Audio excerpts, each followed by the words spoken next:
ఈరోజు కళ్యాణ్ స్టోరీ వింటుంటే మీకు ఎలా అనిపించింది? లిటరల్గా నేను చాలా ఎమోషనల్ అయ్యా ఈరోజు.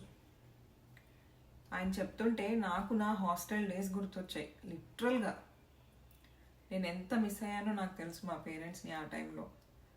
నేను ఫస్ట్ టైం ఇల్లు వదిలి, నా స్టడీస్ అంతా మా పేరెంట్స్తో ఉన్నప్పుడే జరిగింది, కానీ ఫస్ట్ టైం ఇల్లు వదిలి నేను హైదరాబాద్ జాబ్ కోసం వచ్చాను.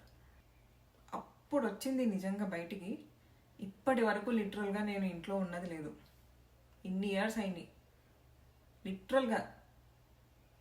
అప్పుడు హైదరాబాద్లో ఉండేదాన్ని, కాకపోతే ఇప్పుడు యూఎస్లో ఉన్నా, అంతే తేడా.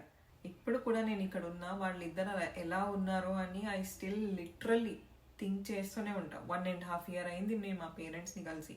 హోప్ఫుల్లీ ఇంకొన్ని మంత్స్లో వెళ్ళి కలుస్తాను నేను. కానీ కళ్యాణ్ చిన్నప్పటి నుంచి అలా పేరెంట్స్కి దూరంగా ఉన్నాడు అంటే I can understand his pain. ఈ ఫ్యామిలీ వీక్లో అయినా అట్లీస్ట్ వాళ్ళ పేరెంట్స్ వచ్చినప్పుడు కొంచెం మనసు విప్పి బాగా మాట్లాడతాడేమో, మంచిగా షేర్ చేసుకుంటాడేమో చూడాలి. బాగా ఎమోషనల్ చేస్తాడబ్బా ఈ అబ్బాయి. మీకు కూడా ఇలాంటి స్టోరీస్ ఏమన్నా ఉన్నాయా?